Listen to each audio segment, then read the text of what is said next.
আর আল্লাহ যদি তোমার প্রতি দয়া দেখাতে চান, অনুগ্রহ করতে চান, ওই অনুগ্রহকে প্রতিরোধ করার মতো ক্ষমতা কারো নাই।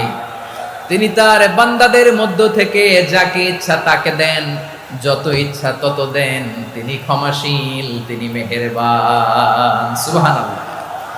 তিনি ক্ষমাশীল, তিনি মেহেরবান। তাহলে এই আয়াত থেকে আমরা বুঝতে পারলাম, আমরা যদি বিপদে পড়ি আমাদেরকে কেউ বাঁচাতে পারে না। আমার বাবা আমারে বাঁচাতে পারে? হ্যাঁ? আমার মা আমাকে বাঁচাতে পারে? আমার বন্ধু আমারে বাঁচাতে পারে?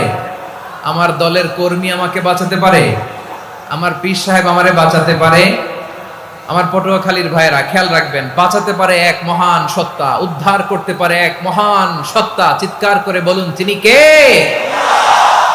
আবার আল্লাহ বললেন, আম্মাই ইউজিবুল মুত্তাররা ইযা দাআহু ওয়া ইয়াকশিফুস সুআ ওয়া ইয়াজআলুকুম খুলাফাআল আরদ আইলাহুম মা'আল্লাহ